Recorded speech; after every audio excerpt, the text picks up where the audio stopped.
Welcome, everybody. It is week 8 of your NFL fantasy football seasons. This is Start Sit Different Day. I am one of the co-hosts of this show, Joshua Hudson. You can see me on Wednesdays on No Punt Intended on our YouTube page. But with me this week, we've got Ryan. We've got our host, Faith. Joe, unfortunately, is out. He's out in LA getting ready to explore and experience SoFi Stadium for the first time. But we have a great special guest, Chris Allen, with everybody. Chris works for everybody nowadays. NBC Sports Edge, football guys, and I know I'm probably missing one, but I'll let him kind of intro that. So let's get to it.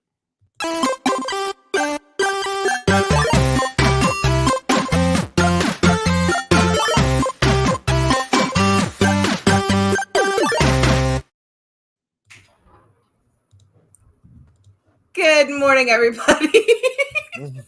Sorry, I was dealing with an unruly feline at the moment. Happy Saturday morning and welcome in to Start Sit Different Day. We are here to help you with your start sits tomorrow so that hopefully you have more treats than tricks. Yeah, I went there right. As tomorrow is Halloween and who knows what will happen. Chris, how are you this morning? I'm doing well. I appreciate y'all bringing me on. I finally get a chance to hang out with everybody like on a show. So I'm super excited. But other than that, like we were talking before the show started, we're halfway through the season. Like the exhaustion hasn't set in yet, at least fully, but I think we're getting there. But either way, Saturday mornings are a little bit easier, in order to kind of sit back, think about the week we have ahead of us. So I'm ready to dive into it with y'all. Oh. Saturdays are easier. Chris, are you a college football fan though? A little bit. I live in Ohio, so like before this year, football, like at least NFL wasn't like a huge thing for us because like Cincinnati, like the Bengals. All right, yeah, it's like, all right. So really, like you just get stuck in this whole Buckeye Nation like sort of thing. Yeah, you have no choice in Southern Ohio until this year. Yeah, pretty much. It's just like if you want to enjoy football, you watch Ohio State. Yeah, you watch Ohio State. Yeah. So rivalry weekend. Yeah. That means more to Ryan. Well, no, Josh, who do you guys play this weekend? Do you play FSU? You know what? I think we do actually. It's because I know Michigan. I don't know. Miami's been so bad this year that I'm just kind of just zoned out on college football. So I'm like, right. Like I said, well, it's usually rivalry weekend because I know Florida plays Georgia. Yep. So, and I know, Mm-hmm. yes, it is. Go Dogs. Sorry. Anyway, See what I was telling you, Chris? It's just everything. Like we'll eventually get to start sitting. I love it. We will. I love it. So I am a UGA fan, and they haven't won the championship since the 80s, and we are currently undefeated and number 1. And so I have stated to everybody that I will gladly accept a Patriots loss for every single game for the rest of this season if Georgia wins out and wins the national championship. Like, I don't care. There you go. We're not doing great this year anyway, so why not? No, my colleague at 444, Jen Akins, she's a long-time UGA fan. Mm-hmm. Yes, she's wonderful. So I will also root for her. There you go. Dogs. Go Dogs. Yeah. Okay, so we have our first question. Many, I know. So Anthony says, with Judy expected back, what's the target hierarchy in Denver moving forward? Like, what are your top 3? Chris? So starting with me, I would say that Cortland Sutton easily profiles still as the wide receiver 1. Like even when Jerry Jeudy was healthy, he was the one that was running the largest amount of routes, garnering the most amount of targets. So between him, Jeudy, and Tim Patrick, even if we do have some concerns about his injury, like his first game back, I would still expect the hierarchy to be Sutton as the 1, Jeudy maybe as the 2A to Tim Patrick's 2B, and then afterwards, like we really don't care about any of the other like ancillary like receivers afterwards. From at least for the wide receivers, we can get into the discussion about how much does Noah Fant still factor into the target hierarchy, but from a wide receiver only perspective, Sutton, Jeudy, Patrick for me. Ryan? Yeah, I was just going to throw in what's up? As I say, it's throwing me off that I can't actually go in a clockwise order. Well, here, let's fix that. Hang on. Thank you. Let's go there. There you go. Oh, hey, Thank that's you. nice. Ryan. My ADD was going to kick in. Like, The zigzag we're making easy every time.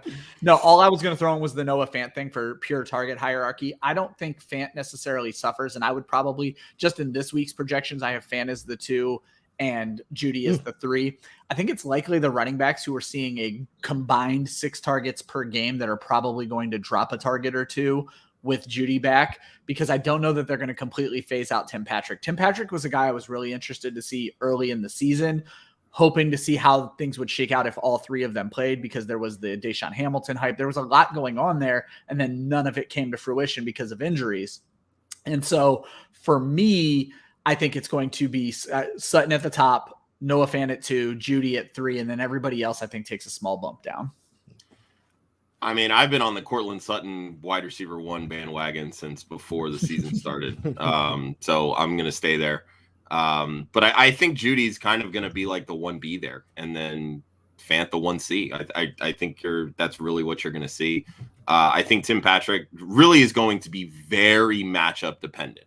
Like, it's going to be, he might have a pop game here and there. And Ryan, to your point, I think the hype was KJ Hamler. KJ Hamler, that was 2 years ago. Confused. Yeah. But yeah, I mean, Cortland Sutton leads the league in air yards. I mean, they're going his way. Like, that's what they're doing. Teddy Bridgewater, I think, had 3 more touchdowns and he ties a career high. So, like, they're throwing the football with him. And I understand everybody wants to point to week 1 when Jerry Jeudy had way more targets than everybody else, and everybody just wants to forget that Cortland Sutton was coming off a torn ACL from last year. Like, it's going to take him a little bit of time to kind of get back into the swing of things. Well, he's back into the swing of things. And Jerry Jeudy is coming off of his own injury, and I think it might take a game or 2 for him to come back. But so for me, like, at least for these first couple games with Jeudy, it's going to be who's he lining up against in the slot. Maybe there's a matchup they can exploit. But yes, I do think this is going to take a big hit to the target distribution for the running backs, because Fant is a very dynamic tight end. He can really sway a defense's attention, which is ultimately going to open up opportunities for Sutton and Jeudy. Josh, Miami plays Pitt today, so no rivalry. Yeah, no, not a big. Another game will probably find a way to lose, so I'm not that worried about it. Oh well, yeah, because Good buddy Carrington asks, Waddle or Myers in a half PPR, Chris? I lean towards Waddle. I know that the target distribution, like for New England, like while like has been somewhat funneled like towards Myers' way, it's just what's the touchdown equity like going to be like for him? Like and that's outside of all of the Myers hasn't caught a touchdown pass since. I know like the meme was that he hasn't done it like since high school. I'm not into that, but it's just more of just like. I'm hoping that happens at some point. It'll happen, but when will that be the case? We're not entirely sure. But overall, I mean, the overall target share has shifted more towards Waddle's way over the past couple of weeks. We'll see what the status for Devontae Parker is going to be tomorrow morning. That might factor more into how we approach like that particular game. But we know this is going to be a game that Miami's going to have to pass quite a bit in order to keep up with Buffalo, especially with Buffalo coming off of their bye. So yeah, I would lean more towards Waddle. Ryan? Chris said it far more eloquent than me. I was going to be reductive. I was going to be reductive and be like, they're the same player, but Waddle scores touchdowns. Give me Jaylen Waddle. We had to bring some class onto the show, Ryan, because we clearly don't have any. No, you'll be hard pressed to find me taking Jaylen Waddle out of any lineups. I've been bought in very early. I was not on the hype train, but I bought in very quickly. I see the Jarvis Landry-esque part of his game where he might not get a ton of yards, but in full PPR, he's a cheat code right now. So, Josh? Yeah, I'm going to go Waddle here too. I really do not like the matchup for Myers this week. And I know Joe is high on Mac Jones, but I think part of that's biased because he wants him to be good because he's at the game. But also because he's a Patriots fan. Well, yeah, there's that too. Bias just seeping into all the different pores here. But as tough as Buffalo's defense in general is, I still feel like the slot is where they're weakest. Taron Johnson gives up a ton of yards, and they're going to hyper target Waddle because they really don't have anybody else right now. If Devontae Parker plays, which if I'm not mistaken, he's trending that way, Yes. He's going to see more Trayvon Diggs, which is going to open up more opportunities for Gesicki, who they're lining up out wide a ton this year, as well as Waddle in the slot. So even in half PPR, Waddle has a much higher chance for a touchdown, which is really what you're looking for in those types of formats. Speaking of Devontae Parker, Carrington also is curious. Does Waddle's targets decrease if Parker plays? Chris? Decrease, sure, but I'm not saying like significantly enough for me to shift off of him from a like starting him in a season-long perspective. Just because like what types of targets are we expecting like Parker to wind up getting? I mean, that's just that for me, it's just the quick passing scheme that they immediately implemented like once Tua was back in the lineup. But now I know it was against against Jacksonville during the London game, Atlanta shortly after they came back. So obviously that we take those defensive matchups with a grain of salt, like on a massive sliding scale. But the fact that that was the type of philosophy that they implemented, like right when Tua came back, that lends itself to a guy like Jaylen Waddle that can immediately get off the line, not really going to be coming up against like press or man coverage because he's going to be on the interior, not on the exterior, like what Parker will be facing against White.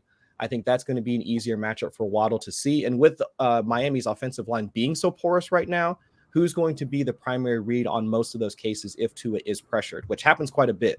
I mean, if it's not because of Miami's offensive line, I mean, Buffalo has been able to generate a bunch of pressure against opposing quarterbacks. Look at what they did to Patrick Mahomes not just a few weeks ago, and that was without even blitzing a ton. Yep. So if that's the case, I see like Waddle being more of the primary read in those cases, and Parker will wind up getting his. It just won't be at a massive expense at the expense of Jaylen Waddle. Yeah, we saw Waddle tie his highest target game in a game with Parker, but he also had his fewest targets in a game with Parker. So it definitely makes him riskier. But Kira mentioned in the chat, it also can make him way more efficient. In week 3 against Vegas, he caught 12 of 13 targets. And so again, in full PPR, that's 12 points if you don't even factor in the yardage, which unfortunately with the way Jaylen Waddle and Tua have been playing together, you may not get much yardage out of it. So I guess that was more Jacoby Brissett though. But right. I don't think they're going to decrease a ton this week, but obviously I don't think we're going to see a lot of like 12, 13 target games with Parker back. But the way that Parker's played this year, he's going to be in and out of the lineup anyway, so I'm really not that worried about it. Mm-hmm. Yeah. So Steven asks, would you flex Derrick Johnson with it being Nick Chubb's first day back and with Hunt still out? Chris? I would. I don't see why not. I mean, at least the reports that I saw earlier, this was earlier in the week, it was Nick Chubb saying that he was trying to do all he can to get back and play this week. So at best, I would say he's more on the questionable side of things than probable. So even if we do expect like him to be there and garnering, let's say like 50%, 60% of the workload, I still see that as being enough in order to wind up trying to use like Derrick Johnson for this week. And I mean, for all the hype against like, Cleveland versus Pittsburgh, AFC North like rivalry, I mean, their defense hasn't been, at least from a rushing perspective, all that formidable as they have in years past. I mean, they're sitting at about the league average in terms of EPA per rush allowed. So it's just, I mean, running backs have been able to generate a decent amount of production against them so far. So I wouldn't mind flexing like Derrick Johnson against them. So at least for this week. Ryan? I'd probably avoid him. I'm of the mindset, I put this in an article this week, I would like to see what they do with Demetric Felton to see if he takes more of Hunt's passing game role. I just don't know what kind of role there's going to be for Johnson when he's not the lead back and not a primary passing down back, if that goes to Felton. It's the long story short. Chris could be absolutely right and Felton could do nothing, in which case Johnson is definitely a flex option. But I have Felton and Johnson splitting Hunt's work, and that basically makes neither of them playable. Josh? For me, it feels like when Hunt goes out, that it's not Johnson getting those snaps. It's Felton that they use kind of in that passing down role, and then Johnson more in the every down Chubb role. So to Chris's point, yes, if you're of the mindset that if Chubb plays, he's not going to see 100% of like the first, second down, like rushing opportunities, then sure, roll out Johnson as he's going to get a share of that. But if you're saying that Johnson's going to be the 1B, i.e. the Hunt role, that's where I'm not on board, because for me, that's Felton. He's the pass catcher in this offense. So, but I'm not, and Chris, you brought up some great stats. I am not really loving this matchup. Pittsburgh's only given up 1 rushing touchdown this year. They can be had from a yardage perspective, but if you're expecting the running backs to come in and actually score touchdowns, if they're not catching passes, they're not going to be viable, especially in PPR formats. So I think you're really looking at a very low ceiling game from any of these running backs this week. And what is the game total on that game itself? I would guess like maybe 42, 43 points, like somewhere in there. I thought it was 43. That sounds about right for an AFC North matchup with both. Yeah, this feels like well, and that's the thing, is that both defenses have really been kind of bland. Yeah. So it's over under 43. Cleveland right now favored by 4. Yeah, so it's not like the best environment to invest in anyway. So I can understand. If you've got other options, like roll them out. So, while we have Hunt being out on the top of our mind, Ryan, why don't you disappoint a lot of people and tell us who else is out this week? So we'll knock out the injury list. It's, again, not as bad as I thought it would be, at least for running backs. Wide receivers is still kind of a mess. So we'll start with the big news. Robert Tonyan likely done for the year. It's looking like an ACL tear. Tyrod Taylor is coming back from the IR this week, though not starting. Miles Sanders to the IR, and it was interesting that Jordan Howard all of a sudden was practicing with the ones this week. Still no practice for Michael Thomas or Will Fuller, so they are eligible to come back, but don't expect it anytime soon. Then there was a lot about Antonio Brown's injury this week. He's not playing this week, but the way they were talking about it, you never want to hear a coach say it could be a long-term thing. So if Antonio Brown was your wide receiver 3 or even your wide receiver 2, you may want to make plans to be without him. You would love to see him go to the IR so you could move him to your IR, but it seems like they're just going to play a weekly game with him right now. Quarterbacks, Taysom Hill is out. Zach Wilson is out. Nobody who matters is listed as doubtful. Dak Prescott is questionable, and in the football guys chat, they seem pretty convinced it's trending towards Dak Prescott not playing. So just keep an eye on that. The spread actually changed from Dallas's favorite to Minnesota's favorite. So Vegas is also leaning towards Dak not playing. And that's a completely different team with Cooper Rush. Running backs, Tevin Coleman is out. Yeah, Tevin Coleman is out. Nobody doubtful. Questionable or big names, but it's the same big names who have been playing. DeAndre Swift, Austin Eckler, Alex Collins, Jamal Williams. Expect them all to play, and nobody was depending on Tevin Coleman to begin with. Wide receivers. I'm sorry. Yeah. Wide receivers, Deshaun Jackson out, Antonio Brown out, Julio Jones out, Curtis Samuel, Donovan Peoples-Jones, De'Ami Brown, Terrace Marshall. So some names that might have mattered there. Corey Davis is doubtful and looking like he's not going to play. I don't know that a doubtful player has played this entire season. So if you're depending on Corey Davis, 1, you probably shouldn't have been with Mike White at quarterback, and 2, make other plans. Questionable, T.Y. Hilton, Odell Beckham. Having Odell Beckham on your roster is questionable. And then Devontae Johnny, Parker. that's you. Like how you slid that one in there. Well done, Ryan. Well done. Tight ends. Eric Ebron is out. This is huge for Pat Freiermuth, who is already working his way towards the top of that depth chart. Cleveland not great against the tight end makes Freiermuth very interesting this week, especially if you lost Dawson Knox, who is also out this week. Nobody who matters is listed as doubtful. Robert Ezekiel Gronkowski is listed as questionable. So Gronk no longer has, I think I have him, I was looking at him in Yahoo. He no longer has anything next to his name. Oh, interesting. And he had a full practice yesterday. Okay, They must not have updated on Fantasy Pros this morning. And then Jonnu Smith also listed as questionable. Kickers, who are people too. Yes, Rodrigo they are, Josh. Blankenship, out again. Badgley will be kicking there. Tristan Vizcaino cut from the Chargers. Dustin Hopkins, former Washington kicker, is now there. Will Lutz, if you missed the news, will not be returning this year. So it looked like he was coming back. Brian Johnson kicked that game winner last week. Brian Johnson takes over that job. Nobody who matters is doubtful. And of course, my favorite, Nick Folk, perpetually questionable. Every damn week. And that's your injury rundown. every week Nick Folk is questionable, and every week he plays. You mentioned DeAndre Swift, so we'll throw this up here. Yes. So we got a trade offer that he wants to accept, but he wants to know what you guys think. He would be trading Cordarrelle Patterson and Marquise Brown for DeAndre Swift and Robbie Anderson. He's not relying on Marquise. He's sitting on his bench. But it's still Holly Brown and Cordarrelle Patterson for Swift, who may or may not play, and Robbie Anderson. Chris. Oh yeah, quick question though, and I'm just going to make the assumption that this is PPR scoring. Yeah. PPR, even half PPR scoring. I mean, you're getting the much larger upgrade at the running back position in that deal. So yeah, I mean, regardless of what you think about Robbie Anderson, what was it? 11 yards on 11 targets just a week or so ago, which is ridiculous. I've never even heard of that type of stat line. But you could find waiver wire replacements for Robbie Anderson. You ain't finding a waiver wire replacement for DeAndre Swift. So I mean, for Cordarrelle Patterson being at least relatively volatile in his, I guess, tug of war with Mike Davis for touches in that Atlanta backfield, I would still rather take DeAndre Swift straight up over pretty much anybody at this point. I mean, from a PPR overall perspective, he's where is he? Where's his rank at? 4, 3, somewhere in there? I thought it was RB2.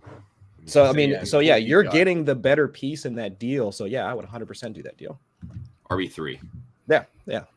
Ryan? Yeah, that's the most important thing is who's the biggest piece in the deal. I love the Cordarrelle Patterson cheat code of being able to play him any position.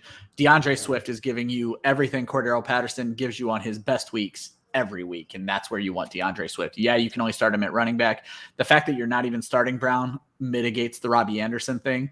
Interestingly enough, if you believe volume leads to eventual breakout, Robbie Anderson is tied for 27th in the league in targets. He's tied with CeeDee Lamb. You're not talking about dropping CeeDee Lamb. I'm not trusting Robbie Anderson. Let me be perfectly clear. But he's at 47, I think, targets this season, maybe 48. He's not the worst piece to get back as a bye week fill-in. You just hope that offense can figure it out. But you're winning by adding DeAndre Swift. Yes. I'm gonna interrupt before Josh starts talking. But the thing of it is I would be curious to know where he's sitting and what the rest of his team looks like to know, because you don't know if you're starting DeAndre Swift. So do you need to start Cordarrelle Patterson? Do you need him? Where is your roster sitting? Because if you don't start Swift. Well, Swift is the questionable tag has followed Swift all season. He's had a lingering groin injury. He's played through it every time. Groin typically ends up just being a pain management thing. I'm not worried about Swift not playing. I thought he had a full practice on at least once this week. I think he's completely off of the injury report. No, he is still injury. He's still injured right now. Yep. They have him questionable with groin, but again, he's going to play because of precisely he's been practicing. I'm not concerned about not playing Swift. So, I mean, for me, I think the overall aspects of this trade, it's the Patterson and Brown side just from a talent perspective and kind of where these guys rank. But if you're literally saying, look, Brown's on my bench, I'm not playing him, why wouldn't you want the better running back in Swift? Precisely. I mean, yeah, you must have some great wide receivers if you're not playing. Which is awesome. Yeah, which is awesome. So solidify that RB spot, which again, I don't think that's a massive upgrade from Patterson, but it's still an upgrade nonetheless. So yeah, give me Swift on this side. All right. Well, there you go, kids. I know there is some concern about, I forget who posted this on Twitter saying that just how much Swift has been able to create in fourth quarter, garbage time situations, even though last week he kind of shattered that, albeit all on the 68 or whatever, yard, touchdown, the reception that he had. But at the very least, we at least know from a talent perspective, Swift can do it in all four quarters if need be. That's just more of a function of the offense he's attached to. So I would still bank on, at the very least, the talent. We know that the production has been there all 7 weeks, so far this season. So yeah, I would 100% take that deal if I could. Yeah, I mean, if you're really contemplating garbage time, are you looking to move Jalen Hurts as a result? Because all his points come in garbage time. Yeah. No, it's the same concept. So and more importantly, you don't ever have to be concerned that Detroit's not going to be in garbage time. Yeah, exactly. Yeah. Sorry to the Detroit fans watching, but if you don't know your I mean, team they may sucks by not now, be this you are week in against the Eagles. denial. So we'll see. So you can count on the Lions not sponsoring this show. Okay. Correct. All right. Well, it's okay. okay. I mean, to be fair, they don't really have any business sponsoring anything except for like a rehab facility. Yeah. No. Okay. Would you start Cortland Sutton over Keenan Allen, Deontay Johnson, or Terry McLaurin, Chris? So see, over one of these. Let's see. Pretty much. I mean, Keenan Allen. I guess you could talk yourself into the narrative that if Bill Belichick wants to take away the thing that they do best, which right now Justin Herbert's best thing is throwing to Mike Williams, then it funnels targets to Keenan Allen. Okay, fine. But we can't really bank on that. And Keenan Allen has been less, like I'd say Keenan Allen light so far this season. Deontay Johnson, for as many targets as he's getting, can we really expect a ton of work for at least a ton of passing yardage in that particular game? I don't know. But like Terry McLaurin, I think he's probably the one that I would probably step back from. I'd say I put them on an equal pedestal, Cortland Sutton and Terry McLaurin. But the others, I could see them starting them over. Right. Yeah, it's the Allen question, and it's exactly what Chris brought up, is what is New England going to choose to shut down? We saw this game as a shutout last year. Obviously, we think a better Justin Herbert. That's not going to happen this season. But I guess he would be the scary one. I have them very close to my rankings. I'm very high on Deontay Johnson. I'm always high on Terry McLaurin. If I'm full PPR, I would probably lean Keenan Allen. Half or less, I would go Cortland Sutton. Josh. This week, no, I'll ride with Allen, Deontay, McLaurin. Really what I want to see is now that Sutton is healthy, I want to see how him and Judy are going to coexist in this offense. I mean, the last couple of weeks, Teddy Bridgewater hasn't looked all that anyway.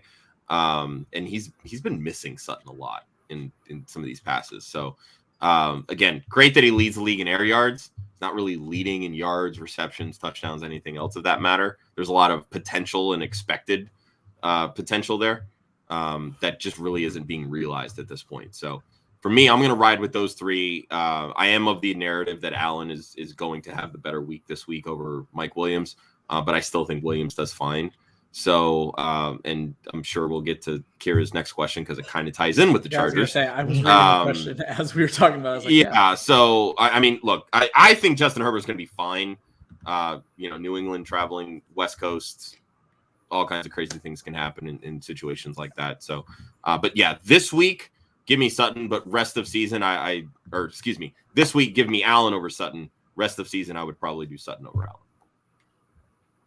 Okay, to the question that Josh was talking about, but rudely, what's the word I'm looking for? Stepping on your toes. Teased before I had a chance to do my damn job. Rude. Kira knows her take, but after last week's dud, she wants to know how y'all are feeling about the Chargers offense and Justin Herbert against New England this week. Chris. I actually like him. I like Herbert this week. I mean, coming off the bye, they've had extra time to prepare, just all of those like basic narratives. But like New England's defense, like they can be beat. They're definitely not the same defense that. What was this like? Was it the 2019 season? When they were having a turnover like every week or something like that? Yeah, and defense won. Yeah, and like folks were legitimately trading like assets in order to get like New England's defense. It's definitely not that.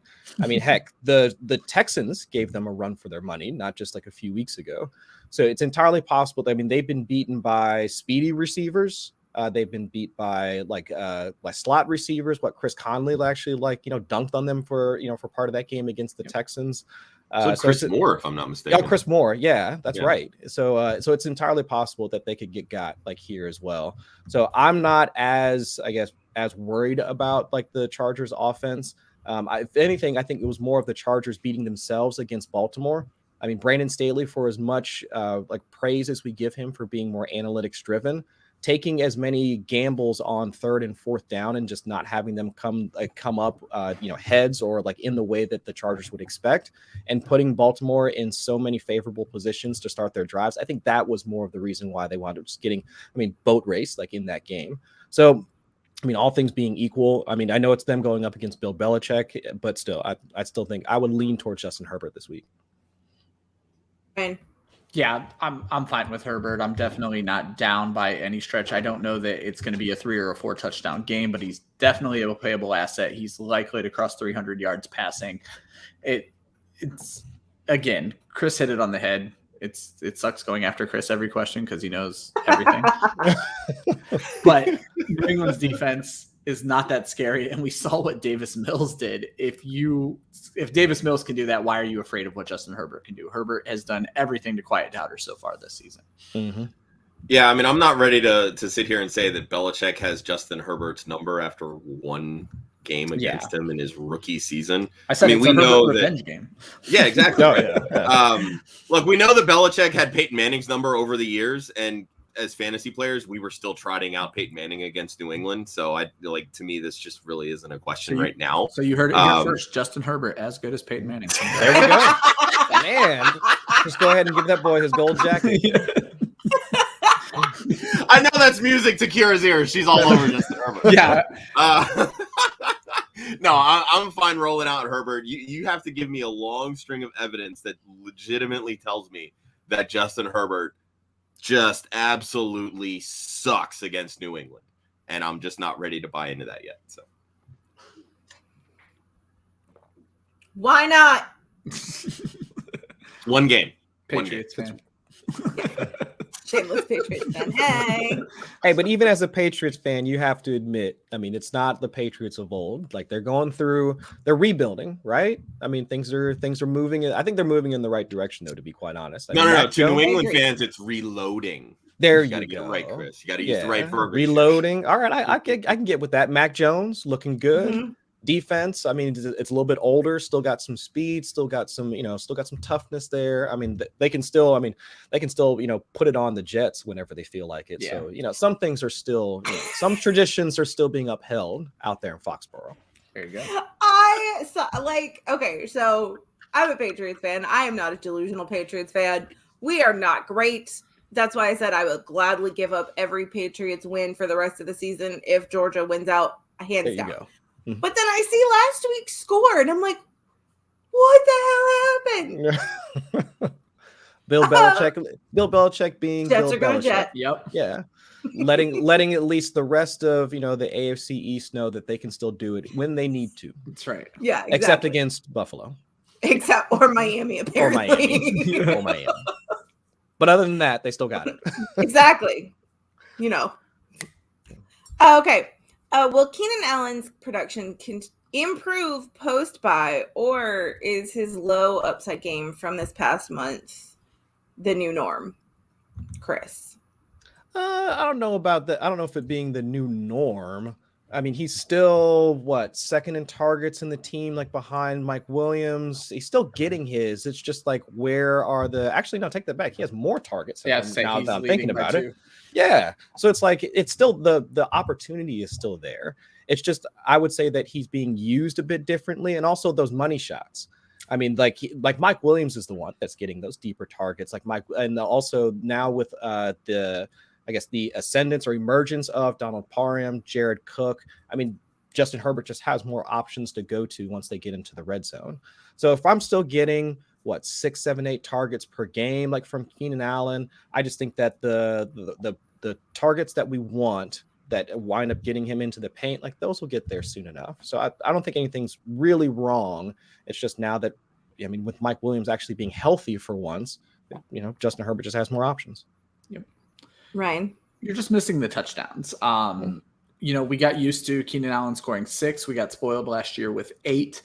In my opinion, he's a 4 to 6 touchdown guy. He only has 1 right now. Don't give up on Keenan Allen. Now, obviously, you're not dropping him, but don't trade him when you can all but guarantee he's going to score 3 to 5 touchdowns in these next 8 games. So you've taken the bad part of his schedule, accept the good part of his schedule, and that's where you always want to be careful. I think Keenan Allen is slow and steady, wins the race. I'm not concerned that this is a fall off. I'm just concerned, or I'm not even concerned. I'm just of the mind that it's going to Mike Williams right now, but eventually defenses will shift, and that's going to free Keenan Allen back up. It's a swing. Let it come back to you. So Josh. This was the coach speak that we were all fading in the offseason, right? Oh, well, our offense goes through the X. Our X is Mike Williams, and nobody wanted to believe it because Mike Williams has perennially disappointed us. Yeah. Well, now he's not, and we're seeing it. This offense funnels through the X. Keenan Allen still has his targets. He still leads the team in receptions. Ryan, you hit it on the head. The touchdowns just haven't been there. But really, there's only been a couple seasons in Keenan Allen's career when he's really popped from a touchdown perspective, and his yards per catch have decreased each of the last, I believe, 3 or 4 years. And right now he's sitting at 10.7 per catch. So there's your quote unquote problem right now. Like he's been the same Keenan Allen. He just not scoring touchdowns, and Mike Williams is. And that's why everybody's on board with Mike Williams, on the other side of it being this is the new offense. Keenan Allen's still going to get his targets. He's not going to find the end zone a ton. He has now lost that wide receiver 1 floor that so many people seem to be, or ceiling, that everybody has been preaching. He is a wide receiver 2. That's really the ceiling right now. Your Freudian slip there was actually right. I feel like he still has the wide receiver 1 ceiling because of the targets, but it's the wide receiver 1 floor that we had all been spoiled with that he lost, because his floor is still relatively safe at 10 points. I mean, he's on pace for over 1,000 yards. Yep, where you're not dealing with the bust games like you do with Mike Williams because of the nature of Mike Williams's game.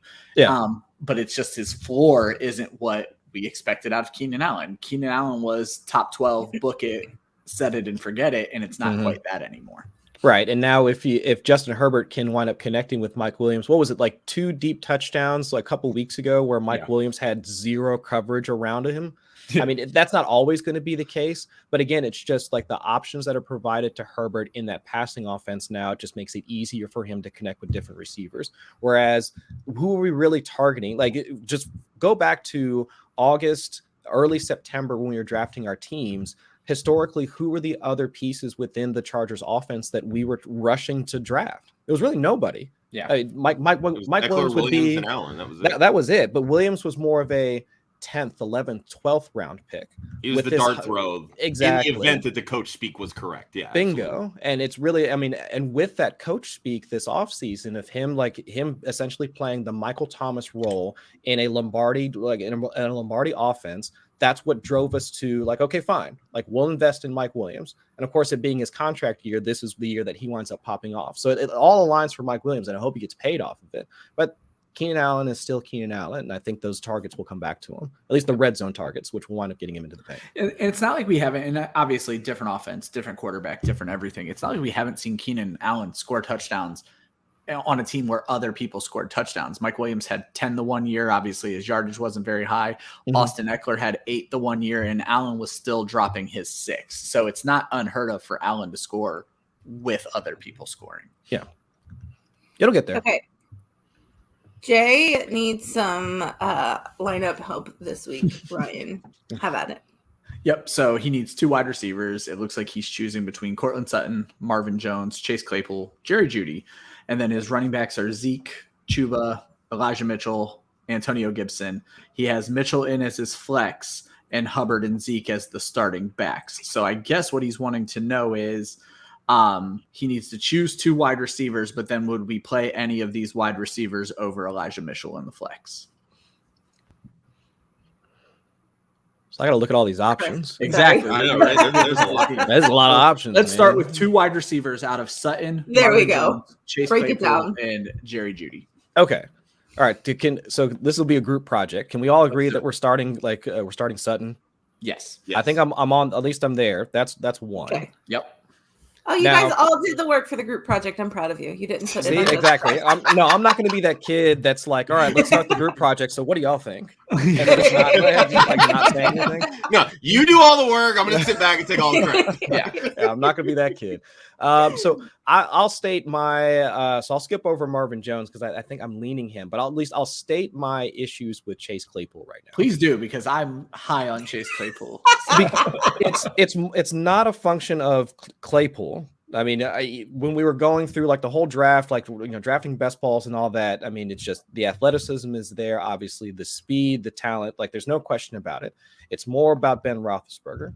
He's like top 5 in terms of time to throw so far this season, like according to Next Gen Stats. ADOT has still been just like abusively low. So it's just where, like, can we really see it? Like, is Ben Roethlisberger going to be the one to target Chase Claypool on some of those passes? If he got an extra second to throw and actually felt like stepping up in the pocket and taking a shot to Claypool, I can see it happening. But all of those passes has now been going to Deontay Johnson. And now with Ebron out, it's going to be Pat Freiermuth. At least that's my assumption. So it's like, where is that volume going to be for Claypool? At least the type of targets that's going to wind up allowing him to use any of his talents in order to actually like create production like on the field. So that's my concern with Claypool. He could beat any of the corners or safeties like within the Browns, but it's just I just don't see how he winds up getting that opportunity from Ben. So that's why I lean Marvin Jones. I mean, at least the target share, like he's been the one for Jacksonville.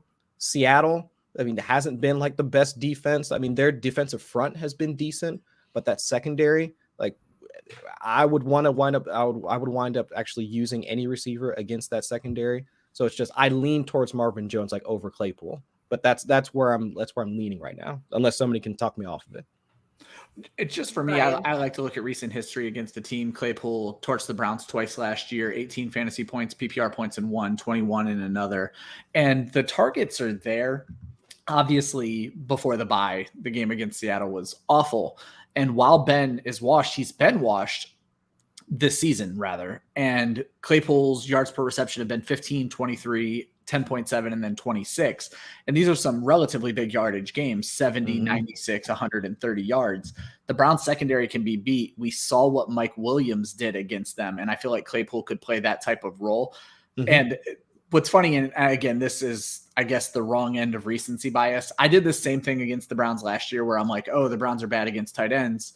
Eric Ebron's going to score. Pat Freiermuth's going to score. Obviously not last year, but this year.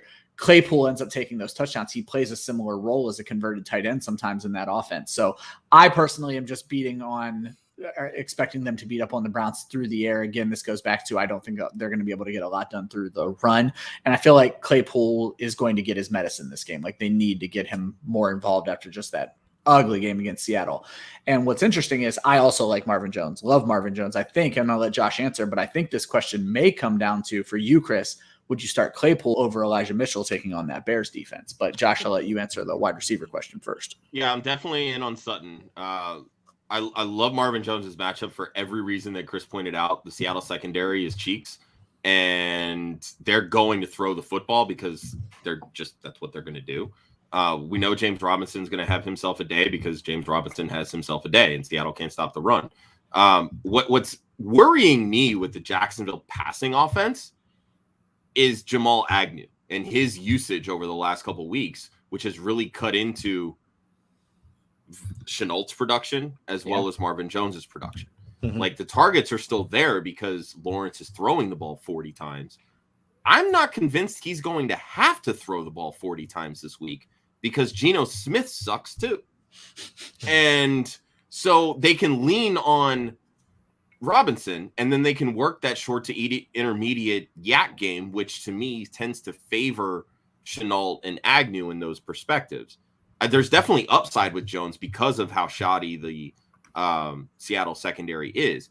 But Ryan, to your point, I'm very in on Claypool this week. I'm very in on Deontay Johnson.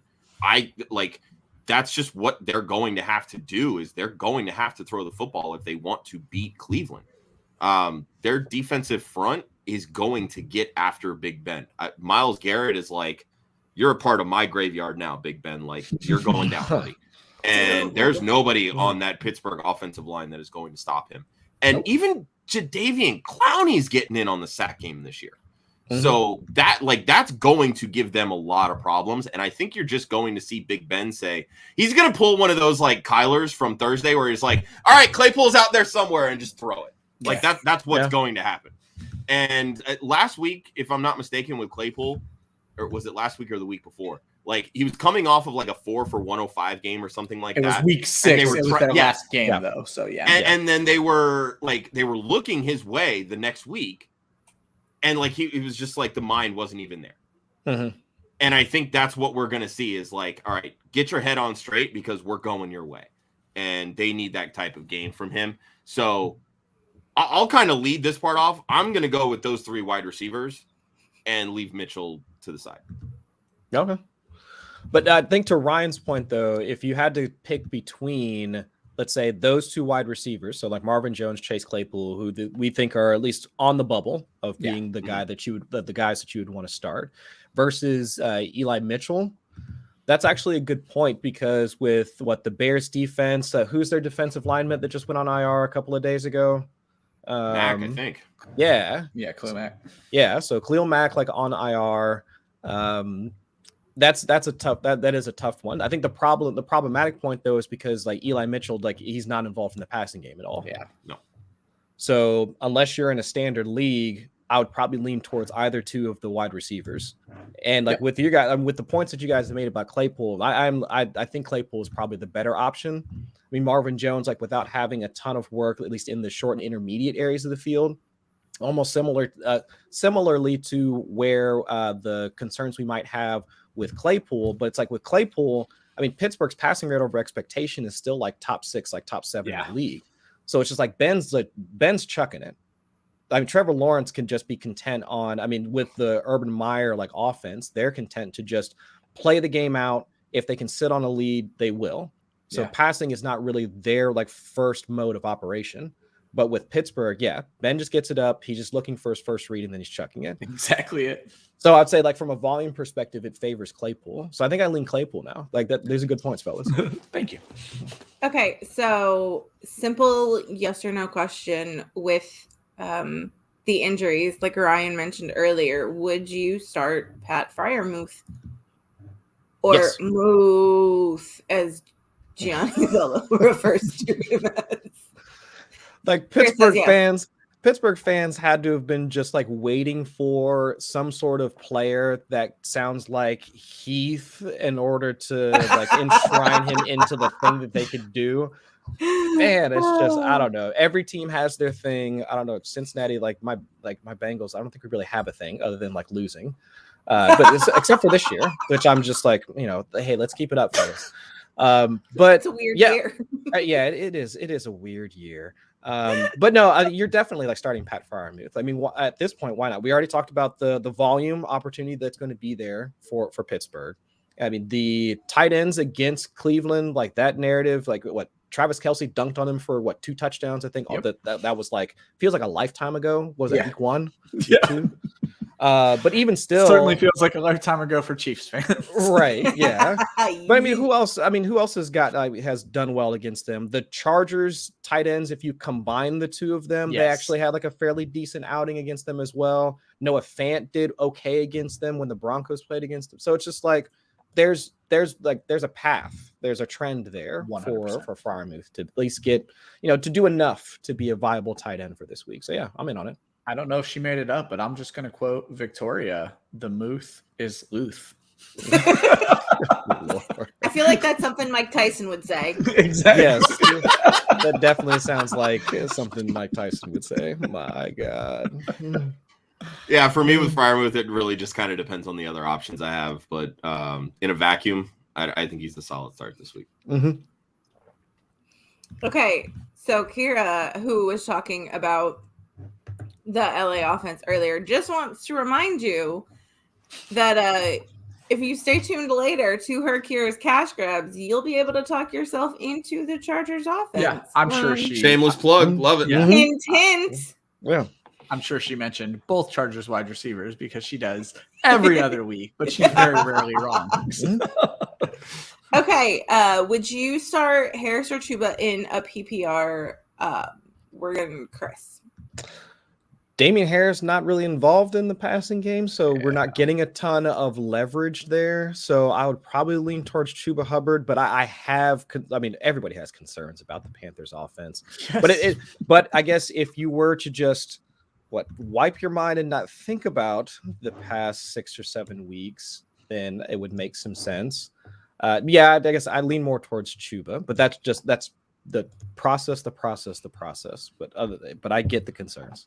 Yeah, and Harris may have a big game, as Oklahoma Doug mentions later on, or just before this, actually. And that big game could result in 2 touchdowns. But one of those touchdowns, Chuba just needs to catch some balls, and he makes up for not scoring that touchdown. And I think Chuba at least finds the end zone once against Atlanta. I would also lean Chuba strictly because of his involvement in the passing game and this being PPR.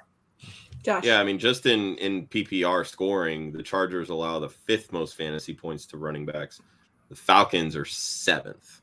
So, I mean, both of these are really good matchups. So for me, I'm going to lean the guy that's going to catch passes. So I'll take Chuba in this instance. Oh, okay. Speaking of Chuba, would start 1 at flex. Gainwell, Chuba, or Darrell Williams? Chris. Pick 1. Uno. It's not Gainwell for me. I'll just say that right now. I do have some concerns about, I think we talked about it earlier, about this whole like Jordan Howard being called up, practicing with the ones like situation, Boston Scott involved on early downs. I mean, they've already created a massive mess at running back, and they haven't even played a game without Miles Sanders. Which is wild to think. I was going to say that mess was prevalent when Sanders was playing. So. You're right. Yeah, it was bad enough like when Sanders was playing, and we didn't have to think about Jordan Howard. But now that we've got Jordan Howard back in our lives in the year of our Lord 2021, this is ridiculous. So it's not Gainwell. Hubbard, we just talked about. I'm in on Hubbard. Darrell Williams, I guess, with what they got the Monday night game. Yes. Pass catcher, like he's Giants, also like a pass, involved in pass catching. Giants defense, while somewhat stingy, I can at least see this being a get right spot for the Chiefs offense as a whole. So if you want to if you want to ride with the narrative that, I mean, you're playing the guy that's attached to Patrick Mahomes, like a good Patrick Mahomes game, not the blooper filled one that we've had for the past couple of weeks.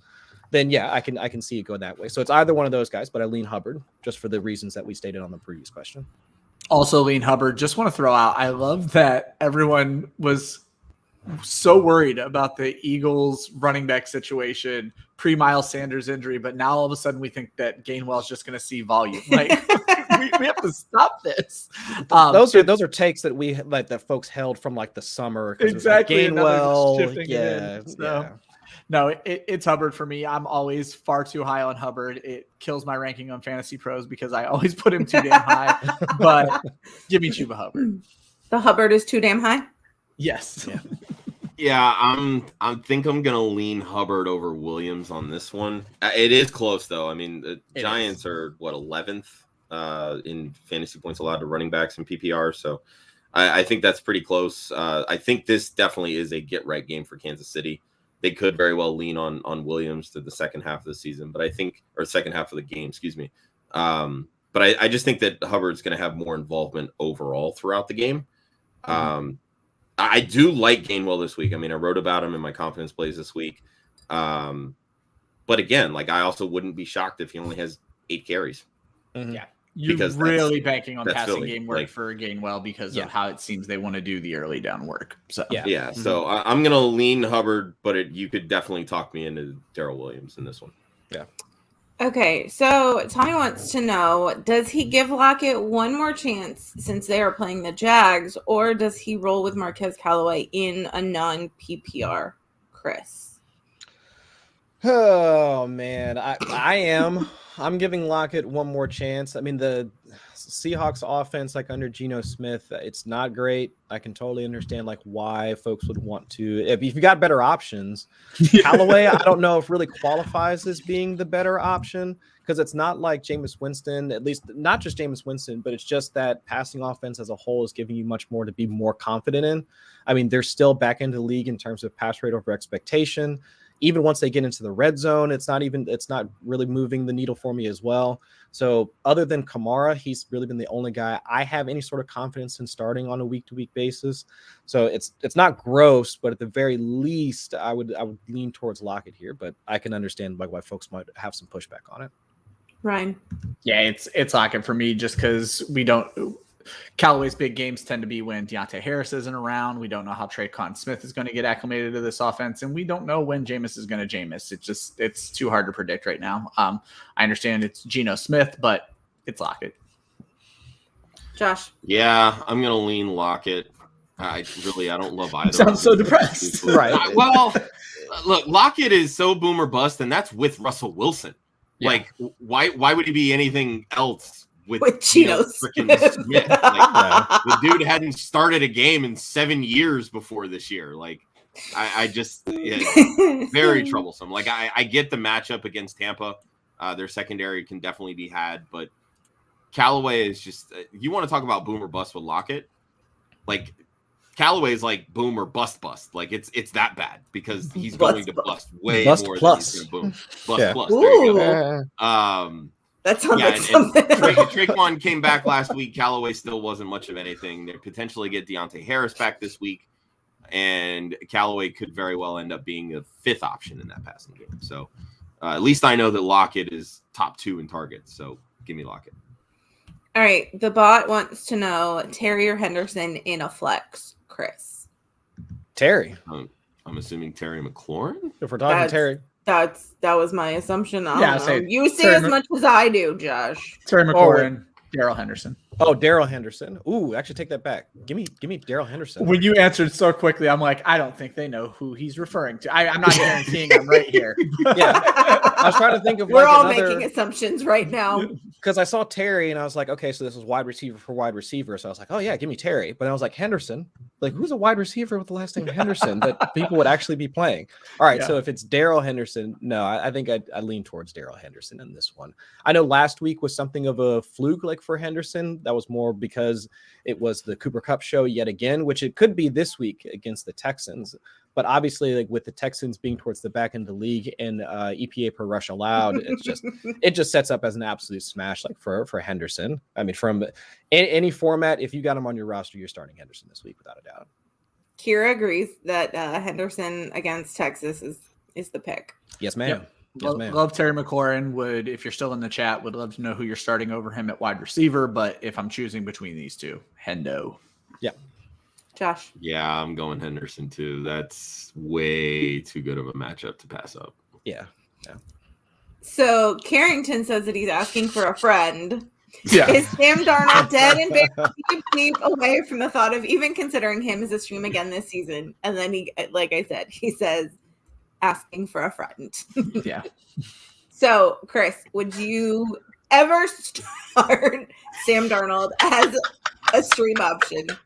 Okay, so I feel it's like actually- I missed something over here. No, it's this. Oh.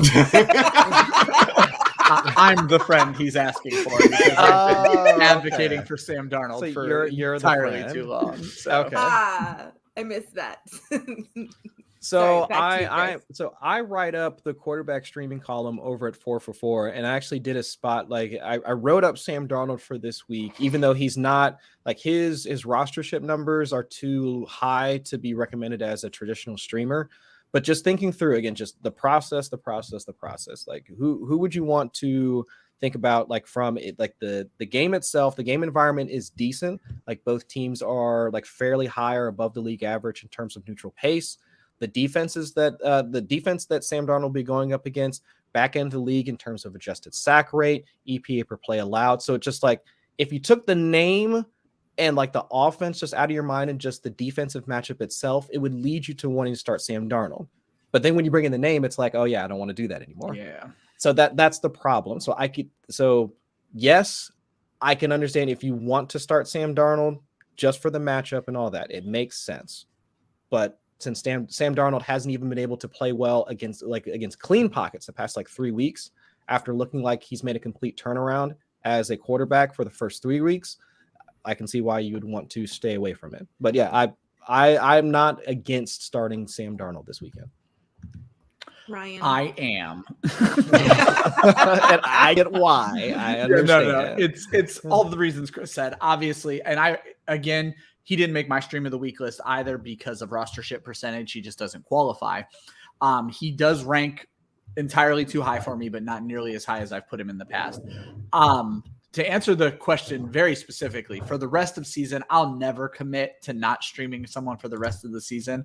But I will say I'm living the stream on, I think, 3 or 4 of my teams. Darnold was my quarterback on all 4 of them. He is not my quarterback this week. I'm hurt. I'm moving on.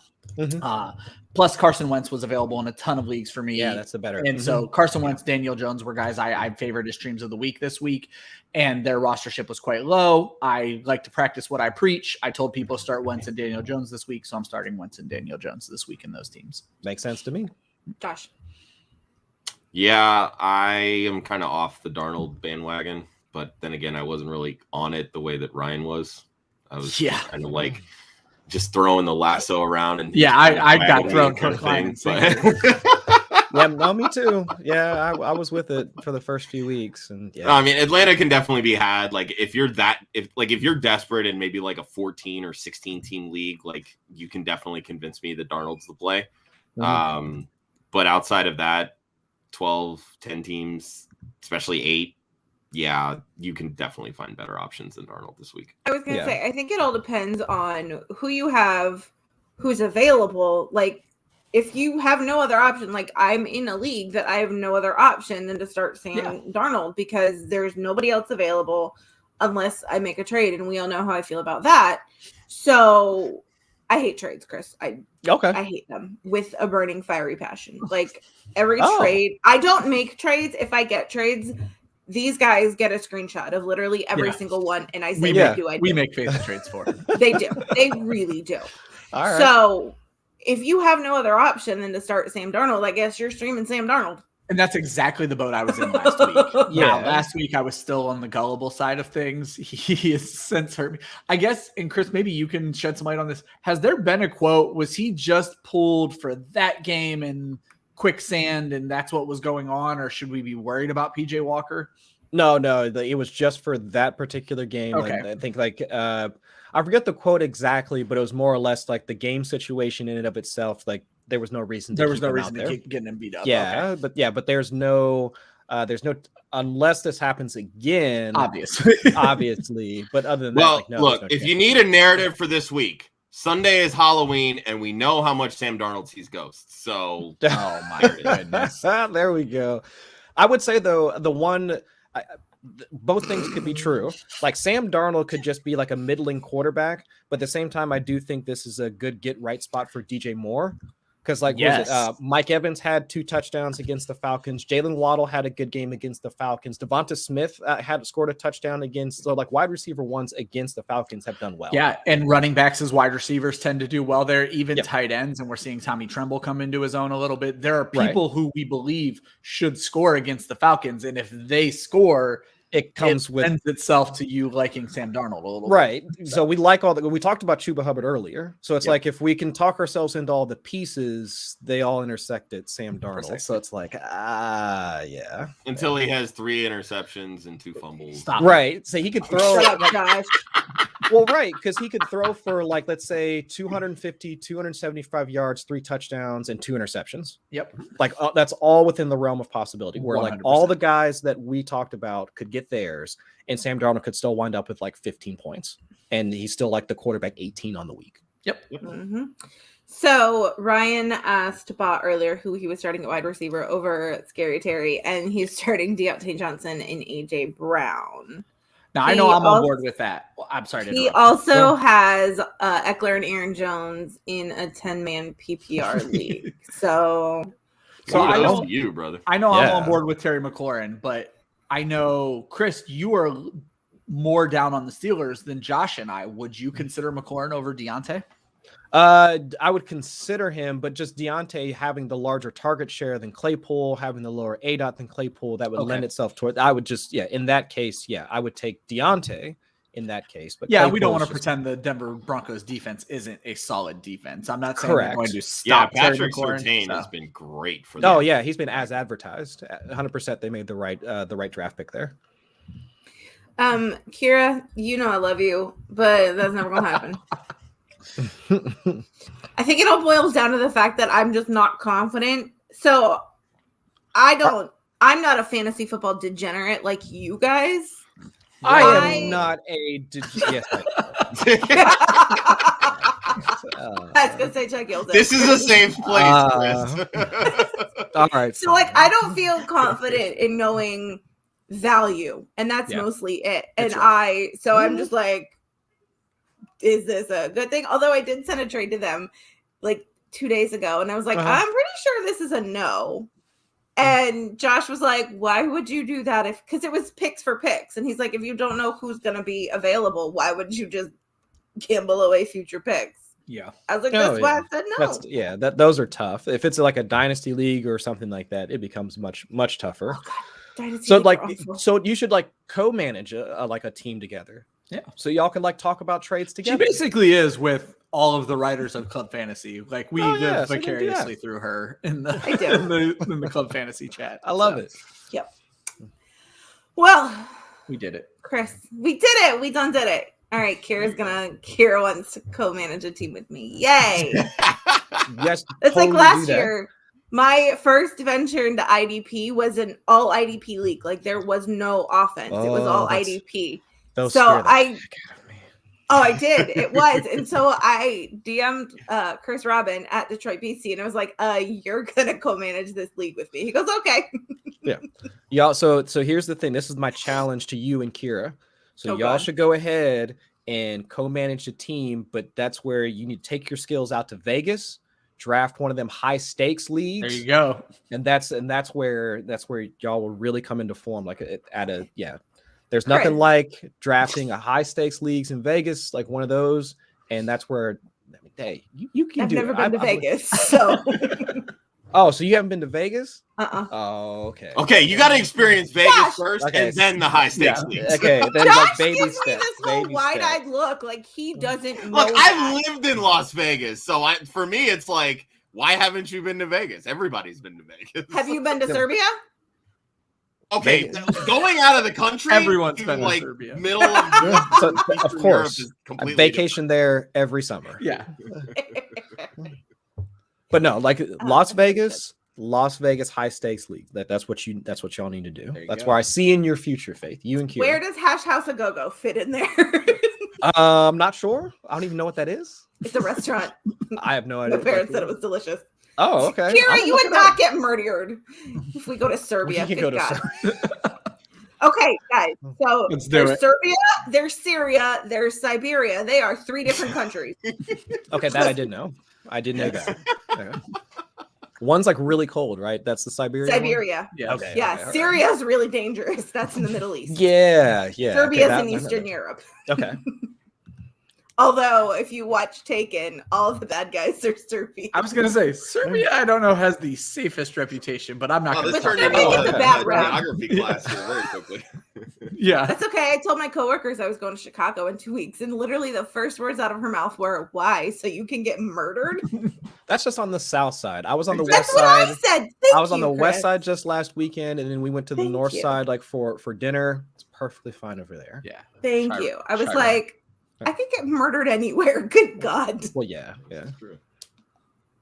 My mom was the same way. She's like, why? Oh my gosh, it's so dangerous. Do you know how many people get killed? I'm like, Mom, I'm not going to the south side of Chicago. Right. Yeah. No, you'll be fine. You raised a smart person. Come on now. Yeah. You'll be just fine. So many good breweries and stuff out there too. Yes. Oh my gosh, you'll love it. I'm going with my best friend who's a pastor's wife. So, and my 10-year-old niece. So breweries probably may not be. Yeah, that might not be on your trip list. But Portillo's is on the list, and so is Lou Malnati's. Yes. I was like, when in Rome. Yeah, exactly. You've got to try deep dish in Chicago. Absolutely. Yeah. So, anyway. Before we completely go this has been Start Sit Different Day with a little geography, with a little I hate trades, possible murder in there as well. Yeah, possible murder with a little challenge from Chris. See, you never know what you're gonna get on Start Sit Different Day. Exactly. That's what's great about it. Yeah. It's what's fantastic about it. So for myself at FF_Leap of Faith, for our very special guest, Chris at Chris Allen FFWX, as in X-Men, for Ryan at the Fantasy 5, and for Josh at the One Hudsonian. This has been Start Sit Different Day. If you have Start Sit questions later this afternoon or tomorrow morning before the games, hit up at Club Fantasy FFL on Twitter, on Facebook, on Instagram, anywhere, really. And somebody will be happy to answer your question. Indeed. May all of your games tomorrow be happy and plentiful and abundant with treats and not tricks, unless you are the one pulling the trick on over your opponent, in which case, muy bueno. Have a great Saturday. World's largest cocktail party starts in about 3 hours. Georgia, Florida game. Boom. Go Dogs. Have a good one, everybody. Bye.